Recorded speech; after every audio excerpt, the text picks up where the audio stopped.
ఈరోజు నేను చేసే కొత్త రెసిపీ చిట్టి ముత్యాలతో చికెన్ బిర్యానీ చేస్తున్నానండి. తయారీ విధానం ఏంటో చూపిస్తాను. మరి ఇక ఆలస్యం ఎందుకు, రండి చూసేయండి.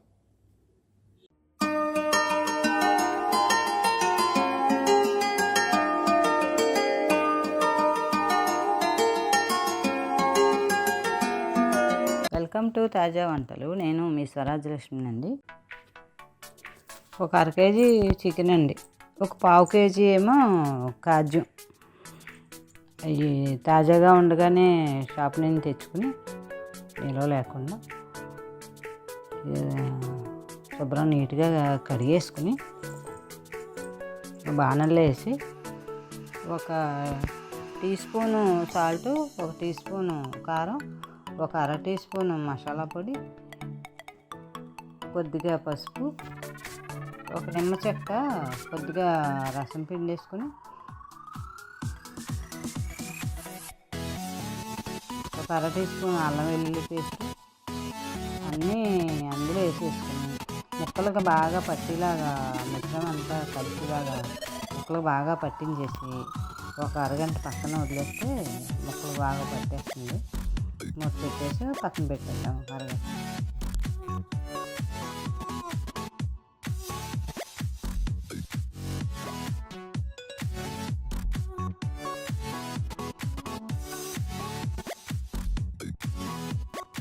అరగంట అయిపోయిందండి. స్టవ్ వెలిగించి స్టవ్ మీద కొంచెం మీడియంలో పెట్టి స్టవ్ మధ్య మధ్యలో కలుపుతూ ఉంటే అవి ఎసరు వచ్చేస్తుందండి. చికెన్లోంచి ఎసరు వస్తుంది కదా, మళ్ళీ అదే ఎసరు అది పీల్చేదాకా అలా ఉంచేసుకుంటే బాగా ఉడికిపోతాయి. చికెన్ పచ్చి వాసన లేకుండా ఉడికిపోతాయి. పొయ్యి మీద చికెన్ ఉడుకుతాను కదండి, ఇప్పుడు అది కూడా ఎసరు వచ్చేసింది. ఇంకా ఒక 5 నిమిషాలు ఉంటే అది కూడా ఉడికిపోతుంది. అది అలా ఉడుకుతాను, కానీ బిర్యానీకి ఏమేమి కావాలో అని వేపిస్తాను. ఒక గ్లాసు చిట్టి ముత్యాలు బియ్యం అండి. చిట్టి ముత్యాలు బియ్యం అంటే చూడటానికి ఎంత బాగున్నాయి చూడండి. నిజంగా పేరు ఎవరు పెట్టారు కానీ చిట్టి ముత్యాలని, నిజంగా ముత్యాలలాగే ఉన్నాయి. అందుకే చిట్టి ముత్యాలు అన్నట్టున్నారు. చాలా బాగుంటుందండి చిట్టి ముత్యాల బిర్యానీ. చిట్టి ముత్యాలు బియ్యం ఒక గ్లాసు బియ్యం ఒక గిన్నెలో వేసుకుని 2 సార్లు కడిగేసుకుని, మరీ ఎక్కువ నలిపేయకూడదు, బియ్యాన్ని ఇరిగిపోతాయి మయ్యానికి. 2 సార్లు కడిగేసుకుని ఒక 10 నిమిషాలు నాననిస్తే సరిపోతుందండి. 10 నిమిషాలు నానబెడదాం. 10 నిమిషాలు అయిపోయిందండి. బియ్యం జాలీలో వేసేసుకుని వాటర్ అంతా కింద దిగిపోతుంది కదా, అప్పుడు పొడి పొడిగా అవుతాయి బియ్యం. ఈలోపు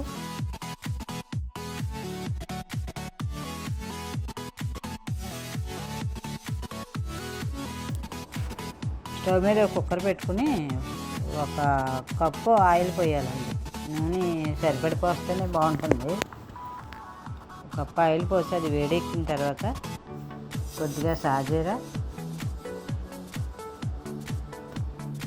2 బిర్యానీ ఆకులు,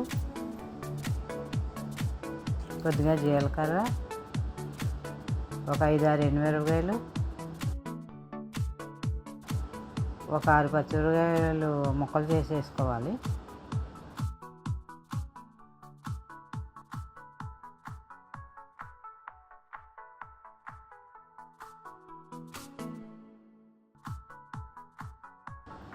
అవన్నీ వేగిన తర్వాత ఉల్లిపాయలు ఒలిసేసి ఒక 6 ఉల్లిపాయలు.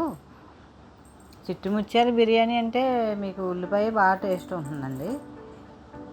ఉల్లిపాయ పలంగా అయితే కొంచెం ఏగదా అనుకుంటాం కదా, ఉల్లిపాయ మధ్యలో ఇలా చీరికల కింద చేసుకుని తాలింపులో వేసుకుని అది గోల్డెన్ కలర్ వచ్చేదాకా వేపించుకోవాలి. స్టవ్ సిమ్లో పెట్టుకుని వేపించుకోవాలి. ఉల్లిపాయలు కూడా వేగిపోయినాయి కదండి. బియ్యం పక్కన పెట్టి ఉంచాను కదా, వాడేసి ఉంచాను కదా, బియ్యం అందులో వేసేసుకుని కొంచెం అటు ఇటు కలుపుకొని అవి అలా వేగుతూ ఉండగానే ఒక స్పూను సాల్ట్, ఒక అర టీ స్పూన్ కారం, కొద్దిగా పసుపు, ఒక అర టీ స్పూను మసాలా పొడి వేసుకుని బియ్యం అడుగంటకుండా స్టవ్ సిమ్లో పెట్టుకుని ఇవి బాగా ఏగాలండి. చిట్టుమిర్చాలు ఎప్పుడు బియ్యం వేగిన దాన్ని బట్టి మనకి టేస్ట్ వస్తుంది. మూత తీసి చూస్తే బియ్యం వేగిపోయినాయండి. మీకు బియ్యం ఎంత బాగా వేగితే బిర్యానీ అంత టేస్ట్ వస్తుంది. చూడండి, గోల్డెన్ కలర్లోకి వచ్చేసినాయి కదా బియ్యం. వేగటం సరిపోతుంది. ఇంకా అప్పుడు చికెన్ ఆగలేసి పక్కన పెట్టాను కదా, అది అందులో వేసేసుకుని అడుగుది పైది కలిసిలా కలిపేసుకుని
గ్లాస్కి 2 గ్లాసులు వాటర్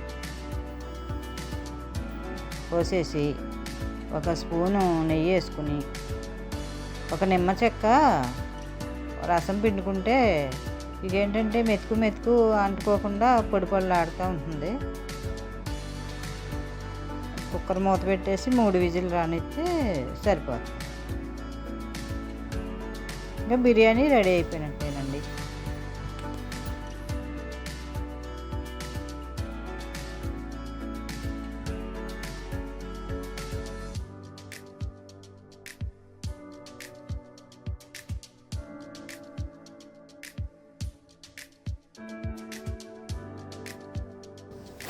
కుక్కర్ మేము 3 విజిల్స్ వచ్చేసినాయండి. ప్రెషర్ అంతా పోయింది. బిర్యానీ చూడండి ఎంత బాగుందో. చూడటానికి ఎంత బాగుంది, తింటే ఇంకెంత బాగుంటుందో. తాజా అరిటాకండి. మా గార్డెన్లో అరటి చెట్లు ఉన్నాయండి. మనం ఎంత ఖాళీ లేకపోయినా సైట్ లేకపోయినా ఒక కుండీలో అన్నా ఒక అరటి చెట్టు పెంచుకోవాలండి. అరిటాకులో టిఫిన్ తిన్నా భోజనం చేసినా అంతకు మించి ఆరోగ్యం ఇంకోటి ఉండదండి. వీలైన మట్టుకి అందరూ ఒక అరటి చెట్టు పెంచుకోవడానికి ప్రయత్నం చేయండి. ఇంటికి కూడా మంచిది అరటి చెట్టు పెంచడం వల్ల. చూడండి, తాజా అరిటాకులో వేడివేడి బిర్యానీ. తాజా అరిటాకు తాజా బిర్యానీ. ఉల్లిపాయ ముక్కలు వేసుకుని, ఉల్లి చట్నీ వేసుకుని, పైన కొద్దిగా పుదీనా, కొద్దిగా కొత్తిమీర చల్లుకుని, ఇక ఆలస్యం ఎందుకండి, చేసేసుకోండి. మరి మీరు కూడా ఇలా ట్రై చేయండి ఒకసారి. మీరు కూడా చేస్తారు కదా. Thank you.